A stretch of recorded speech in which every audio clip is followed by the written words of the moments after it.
नमस्कार दोस्तों, मैं नीरज सिंह। बेसिकली मैं रहने वाला बिहार से हूँ और मेरा प्रारंभिक शिक्षा सहरसा से हुआ है, जो बिहार का ही एक डिस्ट्रिक्ट है। फिर मैट्रिक इंटर करने के बाद मैं पटना आया और मुझे लगता है कि मैं तकरीबन 96 में जब पटना आया तो शुरुआती दौर में एन कॉलेज से मैंने अपनी ग्रेजुएशन कंप्लीट की।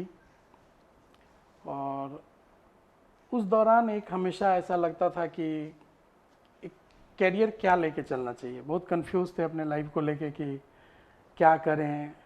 चूँकि हमारी प्रारंभिक दौर में जब शिक्षा थी घर में रह के पढ़ना, तो हम लोग एक जॉइंट फैमिली के हिस्सा थे।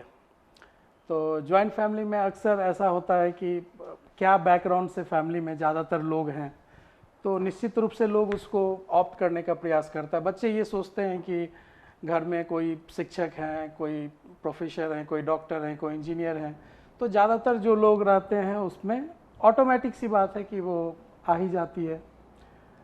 और उस दौरान हमारे फैमिली का बैकग्राउंड ये रहा है कि सारे लोग कहीं ना कहीं एजुकेशन लाइन से, दादाजी मेरे टीचर रहे, पापा मेरे लेक्चरर थे और अब भी रिटायर किए हैं, और चाचा बाकी लोग सब कोई सीए कर रहे थे।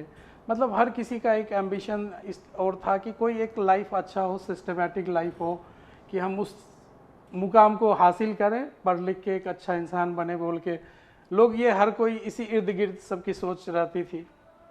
बिजनेस माइंडेड लोग थे नहीं, सारे लोग ये सोचते थे कि कहीं एक अच्छा पढ़ लिख के एक अच्छे जगह पे चले जाए, दैट्स इट।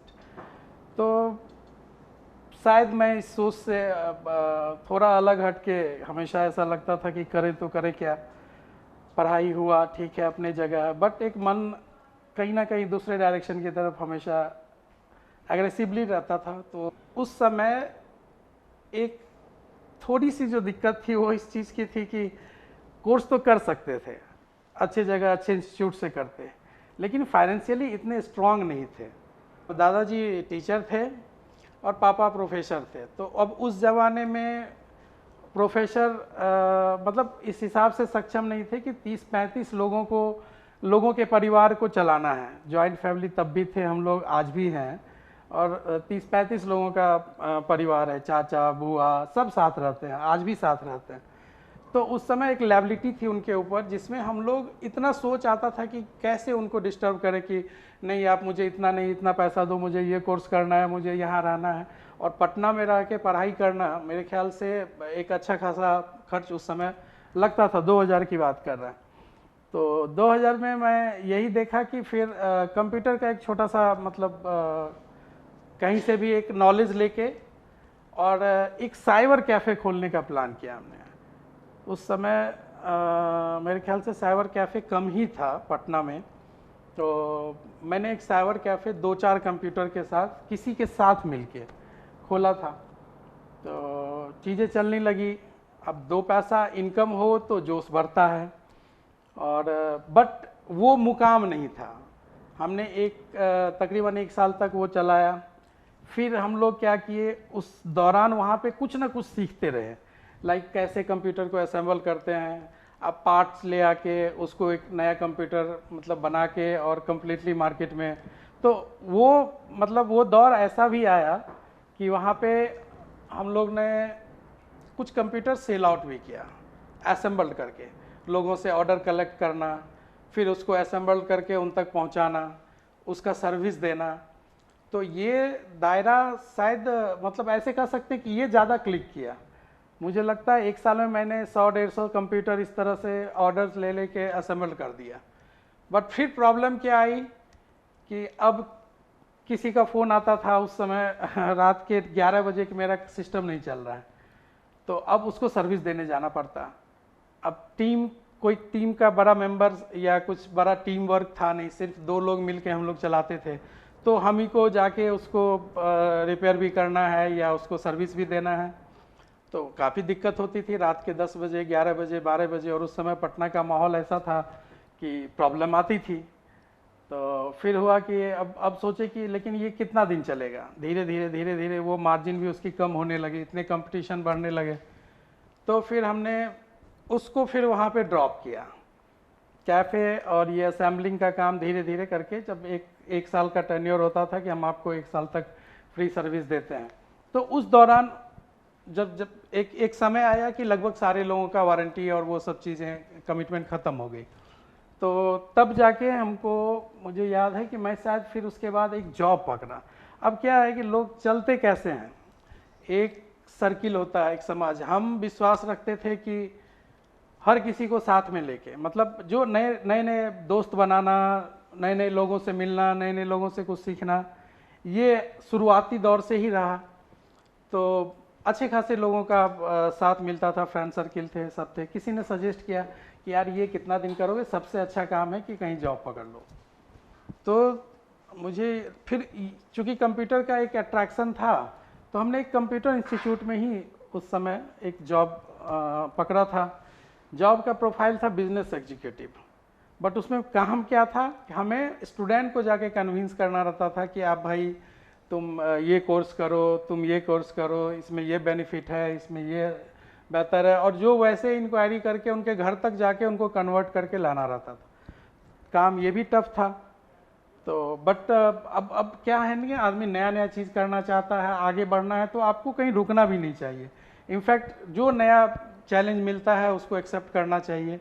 हमने 2-3 साल वो भी किया, तो अच्छा खासा रहा। अब देखिए वहाँ पे प्रैक्टिकल नॉलेज का क्या फ़ायदा होता है। एक समय था जब शायद बिहार गवर्नमेंट या बाकी सब सेक्टर में एक चीज़ आई थी कि आपको ना हर एम्प्लॉय को कंप्यूटर लिटरेसी, एटलीस्ट कंप्यूटर का बेसिक चीज़ जानना ज़रूरी होता था। अब जो जॉब कर रहे हैं वो डे टाइम में तो आके क्लास करेंगे नहीं। तो होता क्या था कि मुझे याद है आज भी कि हमारे डायरेक्टर सर कहते थे कि भाई आप दिन में तो आप काम करो ना करो, आप शाम में जाके मैक्सिमम टाइम निकाल ही लेते हो, क्यों नहीं आप 2 घंटा 1 घंटा पढ़ा लिया करो।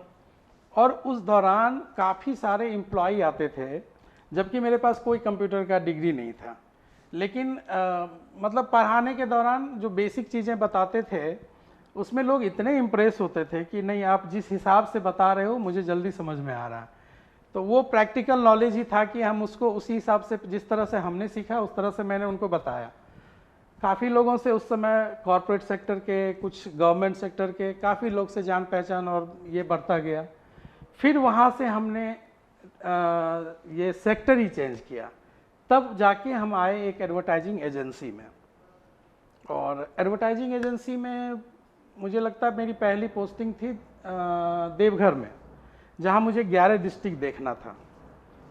तो एक अकेला आदमी जाके, पहली बार बाहर जाके वहाँ पे सारा सेटअप सब कुछ अपने हिसाब से, और मुझे लगता है वो दौर था कि एकदम से नए लोगों के साथ 11 एरिया इंस्पेक्टर होते थे, और उनको एक जगह हम देवघर में रह के उनको कंट्रोल करना, उनका रिपोर्टिंग, उनका वीकली चार्ट, उनका कहाँ रूट चार्ट, जहाँ वो जाते थे क्या करते थे, उन सारे रिपोर्ट्स को लेके और फिर अपने कंसर्न डिपार्टमेंट या वहाँ हेड ऑफिस तक भेजना। वो भी काम हमने 2-3 साल तक किया। और फिर जाके मुझे प्रॉपर उनका जो एक मेन लाइन था जिसमें इवेंट्स, एडवर्टाइजिंग, बीटीएल, प्रमोशन, उसके लिए मुझे अलॉटमेंट मिलना शुरू हुआ कि तुम ये काम देखो, तुम ये काम देखो।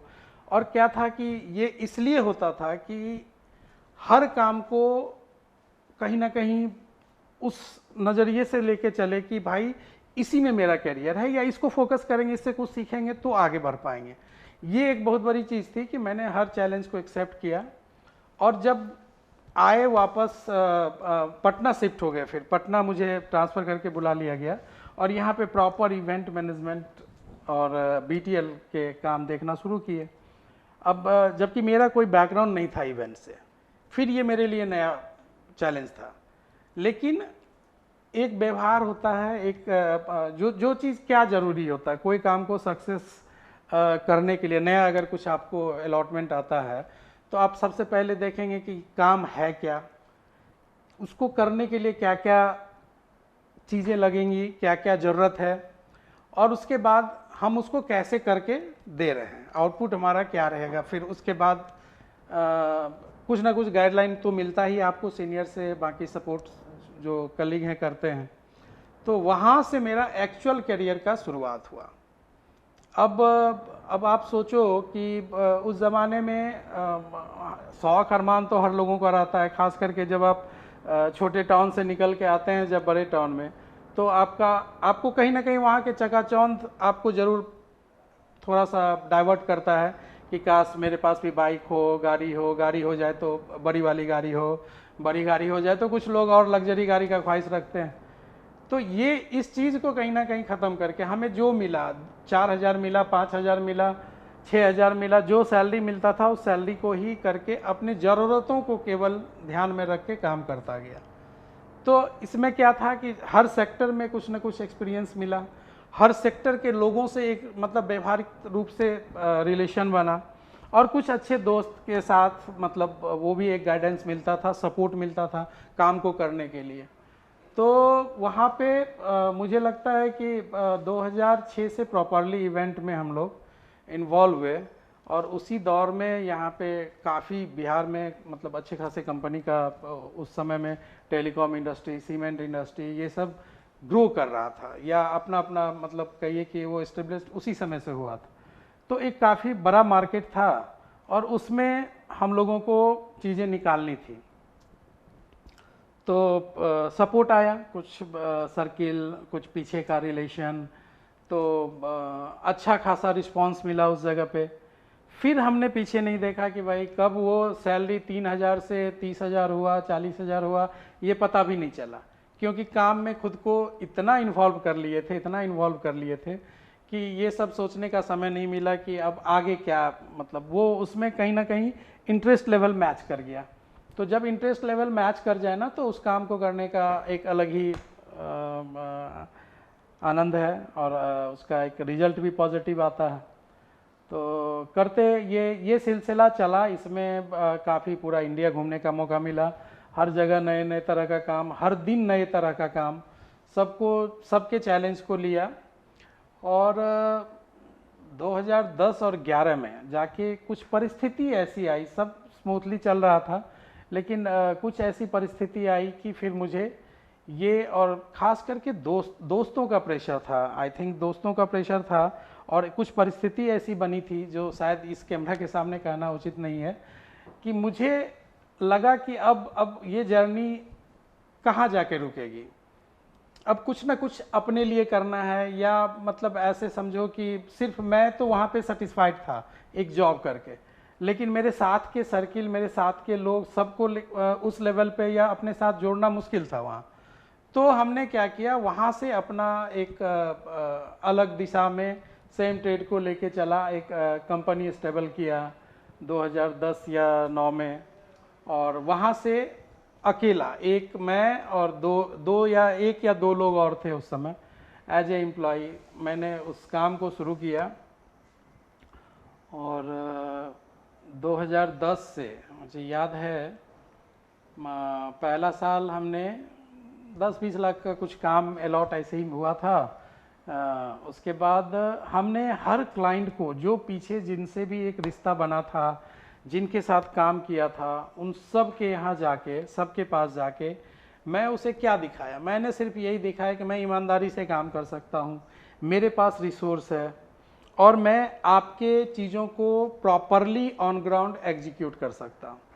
ये 3 चीज़ था। उनको लगा कि हाँ भाई, लड़के में एनर्जी है, नया लड़का है, एक्सपीरियंस एक अच्छा खासा लेके आ रहा है, और कहीं ना कहीं सब थोड़ा सपोर्ट करने से ये काम को बेहतर करके देगा। क्लाइंट ने हमारे पे विश्वास किया।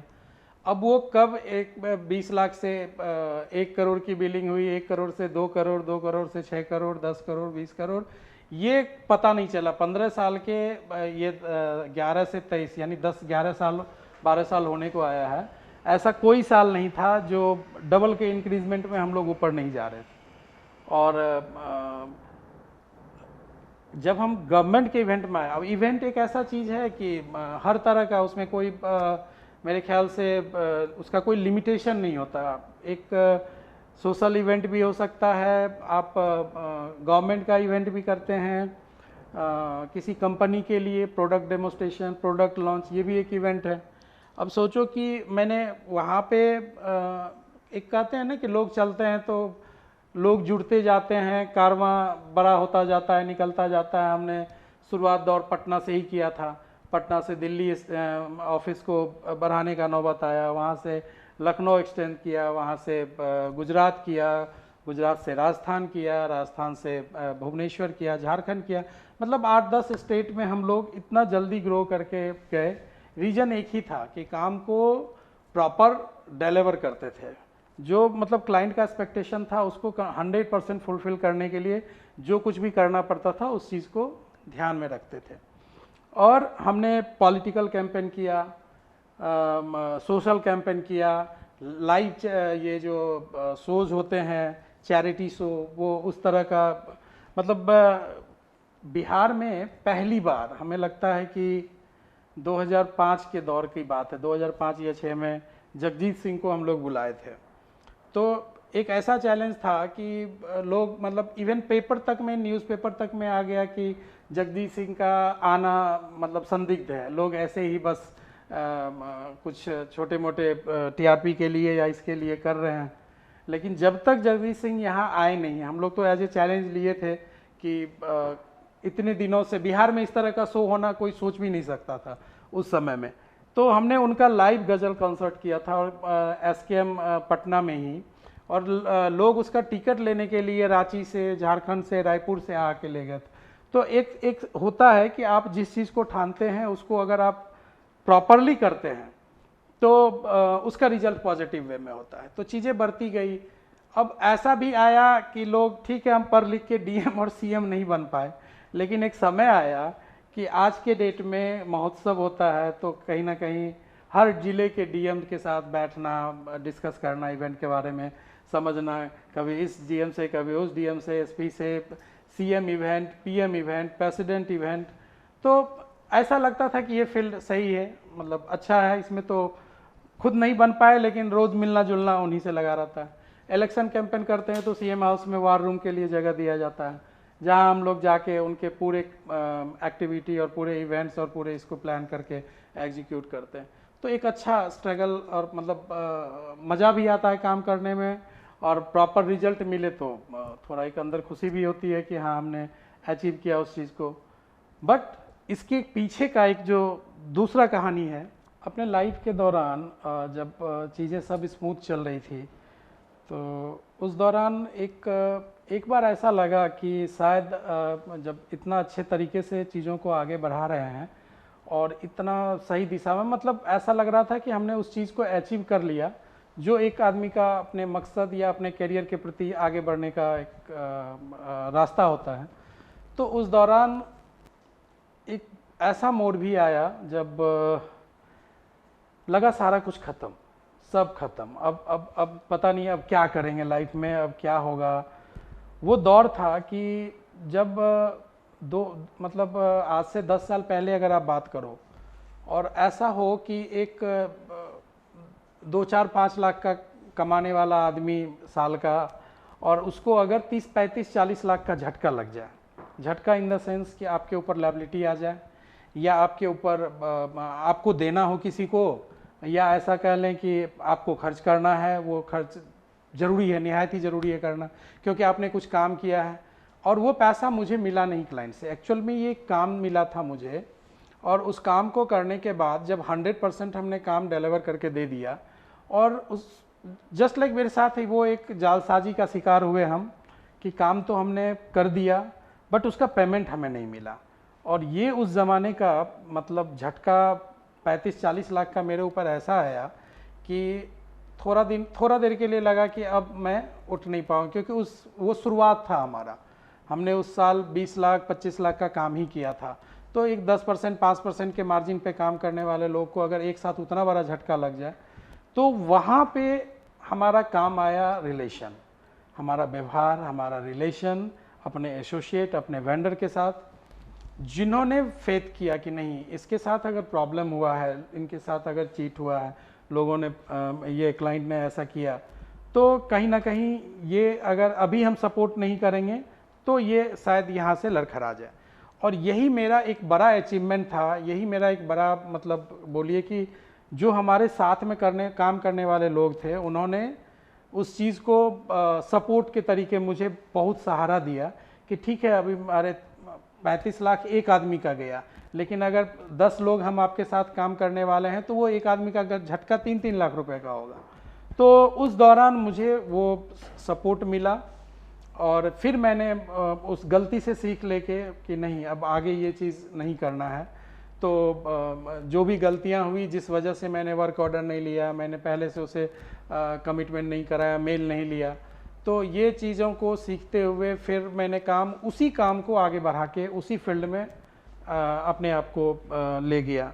बहुत सारा कठिनाई आया, कोई सपोर्ट करने वाला नहीं, जो घर से चूँकि एक चीज़ मैं इस बीच में बताना भूल गया कि इस काम में जो सबसे ज़्यादा सहयोग मिला था मेरे अंकल का मिला था, जो कुमार चंद्रशेखर मेरे अपने चाचा जी हैं। और मैं बिहार में पटना बैठ के देखता था, जब मैंने ब्रांच एक्सटेंड किया तो अंकल दिल्ली बैठ के चीज़ों को संभालते थे, देखते थे। तो उनका एक हमेशा से ये रहा कि देखो ये अप्स डाउन लगा रहेगा लाइफ में, है ना, इससे हार नहीं मानना है, और मेहनत करो। तो और अभी एक क्लाइंट के लिए काम करें तो अभी 10 क्लाइंट के लिए काम करेंगे, अभी हम सिर्फ कॉरपोरेट सेक्टर में कर रहे हैं, अभी हम पॉलिटिकल भी करेंगे, अभी हम वेडिंग्स भी करेंगे, अभी हम सोशल इवेंट भी करेंगे, एनजीओ के लिए भी करेंगे। तो इस तरह से चीज़ें हमेशा सपोर्ट के रूप में उनसे मिला। और जो वेंडर का सपोर्ट था ना, जो एसोसिएट का सपोर्ट था, जो दोस्त लोगों का सपोर्ट मिला, उसके वजह से उस झटके से निकल पाए। तो उन सभी का भी एक दिल से आभार है कि आज इस मुकाम पे लाने में उन लोग का एक बहुत बड़ा योगदान रहा है। ये तो जर्नी था जो आपको बताया कि एक मध्यम वर्गीय परिवार से निकल के और इस तरह की चीज़ों को अचीव करना। अब अच्छा लगता है, लोग आज जुड़े हैं, आज कम से कम हमारे साथ 100-200 लोगों का एक टीम है जो अलग अलग राज्य में काम करते हैं। पटना में, बिहार में है और बिहार के बाहर भी कई राज्यों में काम कर रहे हैं। अब ये सब देख के तो अच्छा लगता है कि भाई चलो हम ही नहीं बल्कि हम अपने साथ कई परिवार के लिए काम कर रहे हैं, अपने लिए नहीं कर रहे हैं, कई परिवार के लिए काम कर रहे हैं। बट क्या है कि कभी कभी ये इसमें आपको बहुत कुछ खोना पड़ता है। खोना ये पड़ता है कि कहीं ना कहीं हर आदमी आखिर एक सवाल कॉमन आता है कि आप ऐसा क्यों कर रहे हैं, ये काम आप क्यों करते हैं, या आप अपने करियर को आगे क्यों बढ़ाना चाहते हैं। तो पहला एक सिंगल जवाब आता है कि भाई ये अपने परिवार के लिए कर रहे हैं। लेकिन इस जगह तक आने के लिए अगर और आदमी का ख्वाहिश क्या होता है, आदमी का ख्वाहिश होता है कि भाई बढ़िया 10 से 5 का नौकरी हो, उसके बाद घर जाएं, बीवी बच्चों को टाइम दें, और हॉलीडे आए, छुट्टी आए तो भाई चलो बाहर चलो घूमने, इधर चलो, वहाँ जाओ, यहाँ जाओ। तो कहीं ना कहीं इसका सेक्रीफाइस करना पड़ा। जब वो समय आया, लोग इस चीज़ के लिए करते हैं, अगर इसके पीछे का सेक्रीफाइस या त्याग पूछा जाए तो जायज़ तरीके से यही है कि इस ट्रेड में और इस मुकाम तक आने के लिए 18 घंटा 20 घंटा मेहनत करना पड़ा है। कोई संडे पता नहीं, मंडे पता नहीं, क्या होता है हॉलीडे, मतलब ये एक ऐसा जुनून है ना कि जब, और वो जुनून आप एक्सेप्ट नहीं करेंगे तो इस लेवल पे सक्सेस होना कि 5-6 साल में आप 400% के ग्रोथ को ले जाएं आगे, ये थोड़ा मुश्किल होता है। जबकि इसी दौरान आप देखें 2020 से ये 2-3 साल का जो समय रहा कोरोना को लेके, तो वैश्विक महामारी में मेरे ख्याल से सबसे ज़्यादा सफ़र करने वाला अगर इंडस्ट्री कोई था तो वो था सर्विस सेक्टर। हम लोग कंप्लीटली इवेंट बंद, धीरे धीरे करके खुला, कभी 100 लोगों का 200 लोगों का इवेंट कर सकते हो, ये प्रोटोकॉल वो प्रोटोकॉल, लोग काम कंप्लीट रूप से 2 साल के लिए बंद हो गया। इस 2 साल में हमारा अगर बोला जाए फ्यूचरविज, मैंने शायद इंट्रोडक्शन भी नहीं दिया कि मेरी कंपनी का नाम फ्यूचरविज एडवर्टाइजिंग प्राइवेट लिमिटेड है। अभी तो 4-5 कंपनी और भी हैं, फिल्म इंडस्ट्री में अलग काम कर रहे हैं, इवेंट इंडस्ट्री में है, म्यूज़िक वाइड करके हमारा ऑलरेडी एक म्यूज़िक चैनल भी है, और फिल्म प्रोडक्शन का काम करते ही हैं। तो ये जो दायरा था उस समय, मतलब 150-200 लोगों के सेटअप को केवल बिहार में रखे थे हम लोग। जो कोरोना के समय में कहीं ना कहीं बिखरना शुरू हुआ। अब अगर उस दौरान हम ऐसे बैठे रहते ये सोच के कि कब ख़त्म होगा, फिर कब इंडस्ट्री आएगी, कब फिर से चीज़ें चलेंगी, तो मुझे आज इस लेवल पे फिर नहीं आ पाते। उस दौरान हमने नया नया एक्सपेरिमेंट किया। हमने क्या किया कि समय के परिस्थिति को देखते हुए हमने ट्रेडिंग को चुना, जो अपना रास्ता इवेंट इंडस्ट्री या सर्विस सेक्टर का था उससे अलग हट के थोड़ा ट्रेडिंग में ध्यान दिया, थोड़ा म्यूज़िक इंडस्ट्री, फिल्म, क्योंकि ये सब चीज़ें रुकी नहीं। तो उसमें लोगों को हमने इन्वॉल्व करके रखा और कुछ लोगों को ऐसे भी जोड़ के रखा जो इस आशा में कि भाई चलो कल फिर से दिन आएगा जहाँ से चीज़ें स्मूथ हो जाएगी, जैसा कि आज धीरे धीरे हो रहा। तो ये एक बेसिक दौर ऐसा था जहाँ पे थोड़ा सा डगमगाया हिम्मत, लेकिन उस चीज़ को भी निकाल के आज फिर से उसी रफ्तार में हम लोग काम कर रहे हैं, अच्छे अच्छे क्लाइंट जुड़ रहे हैं। और ब्रांड तभी बनता है जब आप अपना 100% उसके डिलीवरी के लिए देते हैं। प्रोडक्ट आप अब वो उनको क्या चाहिए, उनको जो चाहिए वो आपको करने के लिए कंपटीशन के माहौल में बहुत सारे लोग हैं। लेकिन क्या है, आज हमने जो कमाया है वो ये कमाया है कि मेरा ब्रांड एक जगह है और मैं एक जगह हूँ। अगर मैं जाके कल किसी और ब्रांड को लेके उनको रिप्रेजेंट करूँ तो वो मुझे काम देने में संकोच नहीं करेंगे। ये होता है एक रिलेशन, ये रिलेशन विश्वास पे बना है, क्योंकि उनको ऐसा लगता है कि मैंने मतलब लाखों के, जैसे आप कुछ भी अच्छा काम करते हैं ना तो उसके पीछे का बहुत सारा निगेटिव चीज़ें भी आती है, बहुत सारे ऑब्स्टेकल आएंगे, अप्स डाउन हमेशा लाइफ में लगा रहता है। आप कुछ भी एक आगे बढ़ो तो 4 लोग पैर खींचने वाले भी मिलेंगे। तो इस दौरान ये चीज़ें होती रहती थी। मुझे अब तो याद भी नहीं है कि ऐसा लाखों का नुकसान हुआ है कि हम कई सारे काम कर लिए, क्लाइंट ने पैसे नहीं दिए या डिडक्ट कर लिए किसी तरीके से। वो मतलब कहने का मतलब है कि अगर उन छोटे छोटे चीज़ों को अगर हम देख के और उस पर फोकस्ड रहते तो ये चीज़ें कभी नहीं होती कि आज हम इस मुकाम पे आते कि उसी रफ्तार से दोबारा फिर से हमने उस और कदम बढ़ा लिया है कि ठीक है 2 साल बिजनेस डाउन हुआ लेकिन अभी फिर से हम लोग उस आगे की ओर जा रहे हैं। तो कुल मिला के एक नटसेल में लास्टली मैं ये बोल के करता हूँ कि जो भी काम पकड़िए, इस इंडस्ट्री से हो किसी और इंडस्ट्री से हो, पहला और आखिरी चीज़ होती है फेथ। वो अगर आप अपने सामने वाले पे और उनका आप पे बना रहना चाहिए, तभी चीज़ों को आप सही डायरेक्शन में ले जाएंगे। अगर यहाँ पे ग्लिच होता है ना तो वो कोई भी बिजनेस हो वो आधा 50% उसका वहीं पे ख़त्म हो गया। ऐसा नहीं कि हम जो भी किए सब सक्सेस ही रहा, मेरे साथ भी ऐसा हुआ है, बट ओवरऑल हर गलती से लोग सीखता है और उसको सीख के फिर उसको भूल के हमने आगे बढ़ा तो फिर रास्ता अपने आप मिलता गया और चीज़ें चलती गई। ओवरऑल मेहनत करिए और कोई एक लक्ष्य जरूर निर्धारित करिए कि हमें इस चीज़ में आगे बढ़ना है, तो और वो आपके इंटरेस्ट लेवल से मैच करना चाहिए।